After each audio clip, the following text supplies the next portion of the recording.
आप सभी का स्वागत है आपका अपना चैनल SPS इन्फिनाइट क्लासेस में। और आज हम लोग मैथमेटिक्स का एक ब्रांच जो बहुत ही इम्पोर्टेंट है, सारे एग्जामों में पूछा जाता है, नंबर सिस्टम। और जितने भी ब्रांचेज हैं मैथमेटिक्स का, जितने भी चैप्टर हैं, उन सभी चैप्टर का सबसे बड़ा चैप्टर है नंबर सिस्टम। तो हम लोग जानते हैं सबसे पहले नंबर सिस्टम होता क्या है। नंबर सिस्टम मतलब वही होता है संख्या पद्धति, मतलब नंबर से रिलेटेड जितना भी प्रॉब्लम है सारा को सिस्टमेटिक तरीके से स्टडी करना। नंबर से जो भी प्रॉब्लम हो सकता है वो सारा चीज को पढ़ना। तो सबसे पहले नंबर का जब बात करें तो नंबर में बांटा गया है क्लासिफिकेशन ऑफ नंबर। नंबर को दो टाइप में बांटा गया है, रियल नंबर्स और इमेजिनरी नंबर्स। ठीक है, दो टाइप में बांटा गया है, रियल नंबर और इमेजिनरी नंबर। रियल नंबर को वास्तविक संख्या बोलते हैं और इमेजिनरी नंबर को काल्पनिक संख्या भी बोलते हैं। रियल नंबर को रिप्रेजेंट करते हैं, नंबर लाइन में रिप्रेजेंट करते हैं। और imaginary number square root of complex number के रूप में रहता है। ठीक है, जैसे ये आयोटा को डिनोट करता है। आयोटा मतलब अंडर रूट -1 बताता है। जैसे under root -7, under root -19, under root -26, ये इमेजिनरी नंबर कहलाता है।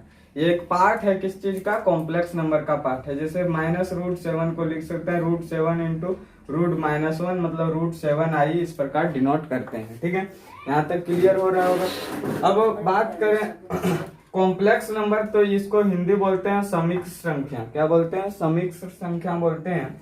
और ये फॉर्म होता है a+ib के रूप में बोलते हैं, जिसमें a जो कहलाता है इसका रियल पार्ट और i भी कहलाता है इमेजिनरी पार्ट। जहां पर भी आयोटा जुड़ा रहता है उसको इमेजिनरी पार्ट हम लोग बोलते हैं, और एक तो रियल पार्ट। इमेजिनरी पार्ट और रियल पार्ट का जो कॉम्बिनेशन होता है इसी को हम लोग कॉम्प्लेक्स नंबर बोलते हैं। रियल पार्ट को दो पार्ट में बांटा गया है, इंटीजर्स और डेसिमल। इंटीजर और डेसिमल में बांटा गया है। इंटीजर का बात करें और डेसिमल का, इंटीजर जो पूर्णांक होता है ये पॉजिटिव पूर्णांक, नेगेटिव पूर्णांक होता है, हम लोग जानते हैं, जो नंबर लाइन में ही डिनोट करते हैं। और डेसिमल दो प्रकार के होते हैं, टर्मिनेटिंग डेसिमल और नॉन टर्मिनेटिंग डेसिमल। दो प्रकार के होते हैं, टर्मिनेटिंग डेसिमल और non terminating decimal. Terminating decimal में वैसे डेसिमल होता है जो इसके बाद ये रिपीट नहीं होता है, बस फिक्स रहता है वैल्यू। और नॉन टर्मिनेटिंग डेसिमल में होता क्या कि उसके बाद इसका कहीं अंत नहीं होता है, डेसिमल के बाद डिजिट चलते रहता है। अब नॉन टर्मिनेटिंग डेसिमल भी दो टाइप के होते हैं। क्या क्या होता है? एक रिपीटिंग होता है, एक नॉन रिपीटिंग। तो रिपीटिंग जो होता है, जैसे यहाँ पर 666 चलते जा रहा है तो ये रिपीटिंग हुआ। और जो 66 नहीं चलते जाएगा, रिपीट नहीं करेगा, वो रिपीटिंग नहीं होगा।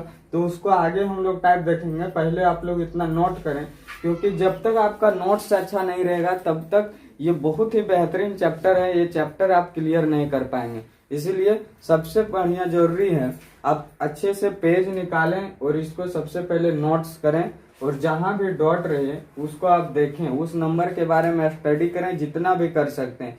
क्योंकि आजकल जो भी क्वेश्चन पूछा जा रहा है वो कुछ भी पूछ सकता है, कहना मुश्किल है, नंबर जो चैप्टर है नंबर से रिलेटेड। ठीक है, तो इतना नोट करें, फिर आगे देखेंगे। अब हम लोग जानेंगे non terminating decimal. Non terminating decimal होता है, इसको दो पार्ट में बांटा गया है, रिपीटिंग डेसिमल और नॉन रिपीटिंग डेसिमल। क्या क्या बांटा गया है? रिपीटिंग डेसिमल और non repeating decimal. Repeating decimal मतलब डिजिट उसमें रिपीट करते जाएगा, उसको रिपीटिंग डेसिमल बोलते हैं। जैसे 0.3 का रिपीटिंग ये दिया गया है, रेकरिंग मतलब रिपीट कर रहा है, इसको बार भी बोलते हैं। 0.3 का ऊपर में रेकरिंग है, मतलब 0.333, ये रिपीटिंग डेसिमल रिपीट करते जा रहा है। रिपीटिंग डेसिमल 5, 6, ये इसका बाद रेकरिंग दिया हुआ है, मतलब 5, 6, 5, 6 रिपीट करते जाएगा। और नॉन रिपीटिंग डेसिमल में रिपीट नहीं करेंगे डिजिट। ठीक है, यहाँ तक समझ में आ रहा है? अच्छा, कोई भी नंबर यदि हम लेते हैं उसमें 0. जैसे 3 हम लोग देखें, इधर रेकरिंग देखें, इसका मतलब वो रिपीटिंग को दर्शाता है, रिपीटिंग को, ये रिपीट कर रहा है। यदि यही नंबर में रहता 2.3 और यहाँ भी रेकरिंग रहता और यहाँ भी रेकरिंग रहता, तो इधर वाला वैल्यू बताता है सब्ट्रैक्टिंग, माइनस का सिंबल सब्ट्रैक्टिंग, और ये वाला रिपीटिंग वैल्यू बताता है। दैट मीन्स इसका मतलब 2 माइनस करते हैं 0.333, इस प्रकार इसका कहने का मतलब होता। यहाँ तक समझ में आ रहा है चीजें? अब हम लोग समझ में रहे हैं कि नंबर सिस्टम को हम लोग समझें तो उसमें डेसिमल आया, उसमें आया टर्मिनेटिंग डेसिमल और नॉन टर्मिनेटिंग डेसिमल। फिर नॉन टर्मिनेटिंग डेसिमल को दो पार्ट में बांटा गया, रिपीटिंग डेसिमल और नॉन रिपीटिंग डेसिमल। यहाँ तक क्लियर हो रहा है। अब रिपीटिंग डेसिमल जो होता है उसको रेशनल नंबर भी बोलते हैं। रेशनल नंबर उसको बोलते हैं जिसको P बाई Q के फॉर्म में लिख सकते हैं, P बाई Q के फॉर्म में लिख सकते हैं, जहां P और Q दोनों क्या होना चाहिए, इंटीजर। इसलिए तो बताएं इंटीजर में भी होता है, इंटीजर में ही होता है रेशनल नंबर रिपीटिंग डेसिमल। ठीक है, अब यहाँ पर P और Q होना चाहिए रेशनल नंबर और Q does not equal to होना चाहिए 0। Q does not equal to 0 तो उसको रेशनल नंबर बोलते हैं। मतलब रिपीटिंग डेसिमल को हम लोग रेशनल नंबर में लिख सकते हैं। और तरीका ये कि यहाँ से ये रिपीट कर रहा है, जैसे 0.15 लिखे, इसके बाद कुछ नहीं, मतलब 0 रिपीट कर रहा है, इसलिए रिपीटिंग डेसिमल कहलाए। तो इसको लिखेंगे तो पॉइंट हटाते हैं, 100 हम लोग जानते हैं, तो 3/20 आया। काटे कैसे, 15/100 रहता है, तो ये काटे 5 या 15 और 20 बार पढ़ते हैं तो 3/20। ठीक है, और जब 3 ये रैकरिंग वाला चीज रहता है तो एक 10 में एक सब्ट्रैक्ट करते हैं, जितना में रैकरिंग रहता है उसमें, तो एक में रैकरिंग है तो 10 में एक सब्ट्रैक्ट किए, कितना आया 9, 3/9। मतलब इसको काट करेंगे तो 1 और 3, 1/3। ये क्या कहलाएगा, ये जो है वो रेशनल नंबर कहलाएगा। यदि 3 का रिपीट हो रहा है, 3 का रिपीट हो रहा है तो 1000 में 1 सब्ट्रैक्ट करेंगे, 999 होगा ये। तो इस प्रकार ये फ्रैक्शन में लिख सकते हैं रेशनल नंबर, इसको तब बोलते हैं, उसको रिपीटिंग डेसिमल बोलते हैं, रिपीटिंग डेसिमल होता है। और दूसरा आता है नॉन रिपीटिंग, मतलब रिपीट जो नहीं करने वाला होता है, नॉन टर्मिनेटिंग डेसिमल में जो है। तो उसका एग्जांपल जैसे हम लिए 0.286, इस प्रकार ये नहीं रिपीट करने वाला है, इसको इरेशनल नंबर भी बोलते हैं। अब बात आएगा कहीं कि मान लेते हैं इरेशनल नंबर को ये √3, √7, पाई, इस प्रकार हम लोग लिख सकते हैं। पाई डज नॉट इक्वल टू 22/7 होता है, ये अप्रोक्स वैल्यू मान लिया जाता है, ये एग्जैक्ट वैल्यू नहीं है, इसको मान लिया गया। इसीलिए 22/7 को हम लोग इसको बोल सकते हैं रेशनल नंबर बोल सकते हैं, बशर्ते पाई इरेशनल नंबर है, इसको हम लोग नॉन रिपीटिंग में रखते हैं, इसीलिए रेशनल नंबर नहीं होगा। हम लोग एक फिक्स वैल्यू, अप्रोक्स वैल्यू इतना मान लेते हैं। यहाँ तक क्लियर हो रहा है, तो इसको आप नोट करें। और इससे आगे हम नंबर से रिलेटेड आप पेशेंस के साथ इस क्लास को देखेंगे तो नंबर सिस्टम से जितने भी क्वेश्चन एग्जाम में पूछे जाएंगे, हम विश्वास के साथ कहते हैं आपको कहीं प्रॉब्लम नहीं होगा। पूरे अच्छी तरीके से हम बताने का कोशिश करेंगे इस वीडियो में। अब हम लोग इंटीजर का बात करते हैं। तो इंटीजर दो होते हैं, नेगेटिव और नॉन नेगेटिव इंटीजर में बांटा गया है। इंटीजर को बांटा गया है नेगेटिव इंटीजर और नॉन नेगेटिव इंटीजर। ठीक है, तो नेगेटिव इंटीजर जैसे एग्जांपल है -6, -5 ऐसे लेते हैं, और नॉन नेगेटिव में 0 से शुरू करते हैं, 0, 1, 2 इस प्रकार। ठीक है, यानी होल नंबर जो होल नंबर है उसको हम लोग 0, 1, 2, 3, 4 ये बोलते हैं। मतलब होल नंबर जो है वो नॉन नेगेटिव इंटीजर हम लोगों का है। ठीक है, अब इंटीजर को यदि हम लें तो नेगेटिव इंटीजर हो गया, एक 0 अलग हो गया और एक पॉजिटिव इंटीजर हो गया। ठीक है, नेगेटिव इंटीजर का एग्जांपल इस प्रकार समझ सकते हैं, और पॉजिटिव ये +1, 2, 3 इस प्रकार। ठीक है, अब इंटीजर को ऐसे भी बोल सकते हैं कि सम इवन नंबर और ऑड नंबर में, सम संख्या और विषम संख्या में बांट सकते हैं। अब सम संख्या किसको बोलते हैं, जनरली हम लोग जानते हैं जो 2 से कटता है उसको सम संख्या बोलते हैं, और जो 2 से नहीं कटता है उसको हम लोग विषम संख्या बोलते हैं। मतलब which can be expressed in 2n form, 2n form में जिसको एक्सप्रेस किया जा सकता है उसी को हम लोग बोलते हैं सम संख्या। अब 2n फॉर्म में जहाँ n जो है वो नेचुरल नंबर है, नेचुरल नंबर में कुछ भी हो सकता है, जैसे माइनस में भी कुछ हो सकता है और प्लस में भी हो सकता है, -2, -1, 0, 1, 2 कुछ भी हो सकता है, तो ये कहलाता है इवन नंबर। ठीक है, तो इवन नंबर में क्या है, -4, -2, 0, 2 ये आ सकते हैं। लेकिन ऑड नंबर में क्या होता है, which can express in form, क्या होता है 2n ±1 फॉर्म में एक्सप्रेस करते हैं। तो इस फॉर्म में एक्सप्रेस होने वाले को हम लोग बोलते हैं ऑड नंबर, यानी -7, -5, -3, -1 ये होगा।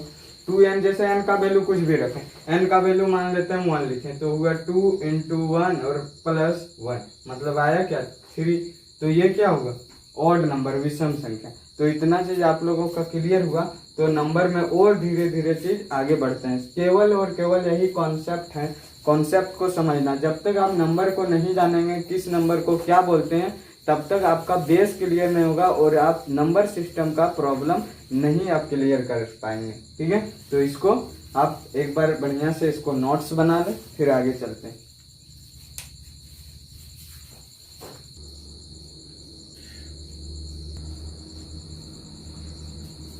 अब हम लोग समझते हैं कि ऑड नंबर के साथ यदि ऑड नंबर को हम लोग जोड़ते हैं या घटाते हैं तो वो नंबर इवेन आ जाता है। जैसे हम ऑड नंबर कोई भी लिए, मान लेते हैं 3 लिए और इसमें हम लोग जोड़े एक ऑड नंबर मान लिए 1 लिए, तो आता है रिजल्ट क्या 4 आता है और ये क्या आ जाता है इवेन। मान लिए कोई ऑड नंबर एक हम 7 लिए और इसमें एक इवेन नंबर हम सब्ट्रैक्ट करते हैं, मान लिए 5, तो सब्ट्रैक्ट करने के बाद क्या आता है, ये 7 में 5 गया 2 और ये भी क्या आ रहा है इवेन। मतलब जब भी ऑड में हम लोग कुछ भी जोड़ेंगे या घटाएंगे तो वो रिजल्ट जो आएगा वो इवेन नंबर आएगा। इसी प्रकार ऑड नंबर में यदि हम कुछ जोड़ेंगे या घटाएंगे इवेन नंबर, जैसे ऑड नंबर 5 है और इसमें हम जोड़ रहे हैं 1, तो आएगा क्या 6। एक इवेन, ये क्या आता है, एक ऑड नंबर में एक इवेन नंबर हमको जोड़ना। इवेन नंबर मान लीजिए 2 जोड़ेंगे तो रिजल्ट क्या आएगा 7 और 7 जो है वो क्या आएगा ऑड नंबर। अब मान लीजिए इसी नंबर में ऑड नंबर 5 है और इसी में हमको सब्ट्रैक्ट करना है क्या, एक इवेन नंबर 2 सब्ट्रैक्ट किए तो 5 में 2 गया 3 और ये भी क्या आता है ऑड नंबर। तो ये भी आता है विषम संख्या। मतलब यदि विषम संख्या में सम संख्या जोड़ेंगे या घटाएंगे तो वो हमेशा क्या आएगा विषम संख्या। विषम संख्या में जोड़ेंगे या घटाएंगे विषम संख्या तो हमेशा सम संख्या आएगा और सम संख्या में जोड़ेंगे या घटाएंगे सम संख्या तो आएगा सम संख्या। मतलब इवेन नंबर में जोड़ेंगे या घटाएंगे इवेन नंबर तो इवेन नंबर। ऑड नंबर को ऑड नंबर से इंटू करने से ऑड नंबर ही हमेशा आता है। जैसे 3 एक ऑड नंबर, एक 5 ऑड नंबर है, इंटू किए क्या आया 15 भी ऑड नंबर होता है। ठीक है, इसी प्रकार ऑड नंबर को इवेन नंबर से मल्टीप्लाई करने पर हमेशा इवेन नंबर आता है। मान लियो ऑड नंबर एक 7 है और एक इवेन नंबर 2 है, मल्टीप्लाई किए क्या है 14 जो है वो इवेन नंबर। और इवेन नंबर को इवेन नंबर से मल्टीप्लाई करने से हमेशा इवेन नंबर आता है। जैसे 2 को 2 से मल्टीप्लाई किए क्या है 4। जैसे मान लेते हैं 6 इंटू 6 किए 36, ये भी इवेन नंबर आए। तो यहाँ तक आप लोग समझ पा रहे होंगे क्या हम कहना चाह रहे हैं पॉइंट। ठीक है, अब नेचुरल नंबर का यदि बात करें तो 1 2 3 4 इस प्रकार जो 0 से नहीं शुरू होता है 1 से शुरू होता है, मतलब जिसको हम लोग काउंटिंग नंबर भी बोलते हैं, वो नेचुरल नंबर। नेचुरल नंबर को 2 पार्ट में बांटा गया है, प्राइम नंबर्स और कंपोजिट नंबर। प्राइम नंबर उसको बोलते हैं जिसका एग्जैक्टली 2 ही फैक्टर होता है, has exactly 2 factor, 1 and itself. क्या क्या होता है 1 एंड इटसेल्फ, जैसे 3 11 17 19 एटसेट्रा। ठीक है, और कंपोजिट नंबर का बात करें तो इसको हम लोग बोलते हैं कम से कम 3 फैक्टर होना चाहिए। कम से कम कितना 3 फैक्टर। जैसे अगर हम लेते हैं 10 एक नंबर तो इसका फैक्टर क्या 1 भी होगा, 2 भी होगा, 5 भी होगा और 10 भी होगा। तो 3 से ज्यादा है, कम से कम 3 वाला को हम लोग बोलेंगे कंपोजिट नंबर, और जिसमें कम एक केवल 2 फैक्टर होगा उसको प्राइम नंबर बोलेंगे। ठीक है,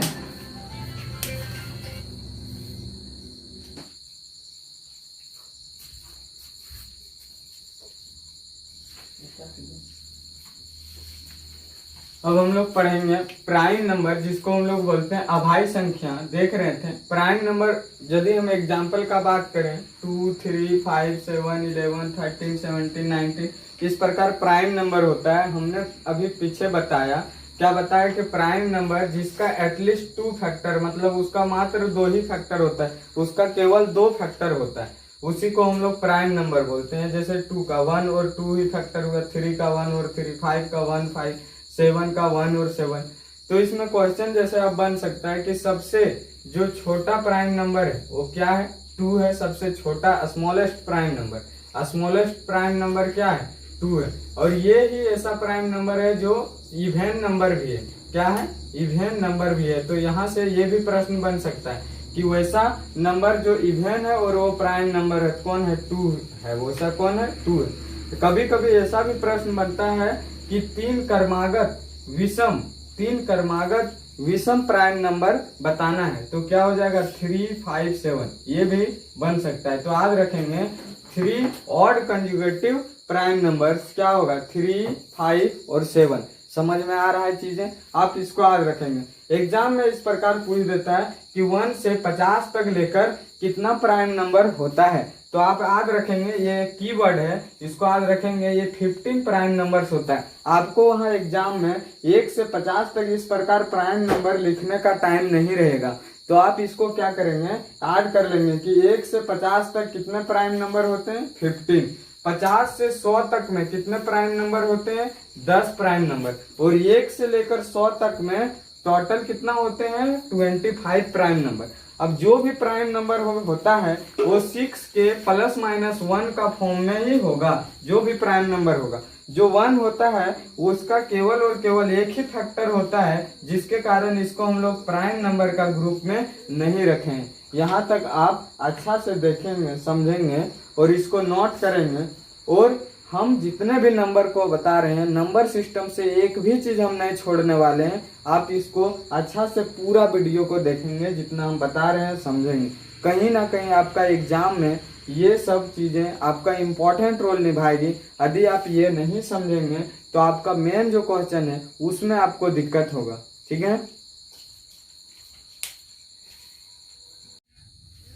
अब हम लोग जानेंगे कंपोजिट नंबर जो है, जिसको हम लोग भाज्य संख्या बोलते हैं, भाज्य संख्या बोलते हैं। उसमें से हम लोग पढ़ रहे हैं कि 1 जो होता है ना, ये 1 जो होता है 1 is not composite number. 1 composite number नहीं होता है, क्योंकि कंपोजिट नंबर के लिए कम से कम 2 फैक्टर होना ही चाहिए। 2 फैक्टर जिसका होता है उसी को कंपोजिट नंबर बोलते हैं।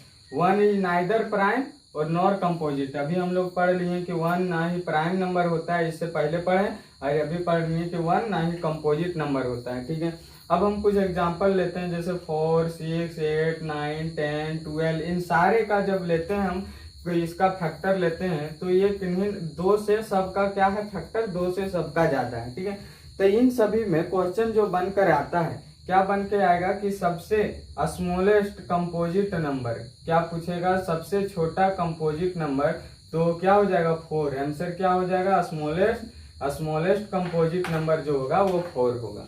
अब पूछेगा स्मॉलेस्ट ऑड कंपोजिट नंबर, क्या पूछेगा, स्मॉलेस्ट ऑड कंपोजिट नंबर, तो जवाब क्या आना चाहिए, 9। क्या आएगा, स्मॉलेस्ट ऑड कंपोजिट नंबर 9 होना चाहिए। इस प्रकार प्रश्न बनता है। ठीक है, आगे अब हम लोग एक पॉइंट जानेंगे, रिलेटिवली प्राइम या तो को प्राइम जिसको बोलते हैं। तो रिलेटिवली प्राइम उसको बोलते हैं ऐसा 2 नंबर जिनका HCF क्या होना चाहिए, 1 होना चाहिए। HCF उनका 1 होना चाहिए, तो उसी को हम लोग को प्राइम बोलते हैं या तो रिलेटिवली प्राइम बोलते हैं। तो जैसे एग्जांपल के लिए हम लें तो 5, 7, 16, 25, 9, 32, 43, 31, मतलब जिनका HCF 2 नंबर का HCF 1 होगा तो वो रिलेटिवली प्राइम या तो को प्राइम कहते हैं इसी को। यहाँ तक आप लोगों को यदि समझ में आ रहा है तो वीडियो को लाइक करें, सब्सक्राइब करें और अपने दोस्तों के साथ शेयर करें, ताकि और हम लोगों के मेंबर में और सारे दोस्त जुड़ सके और हम और आगे आप लोगों को लेके चलें,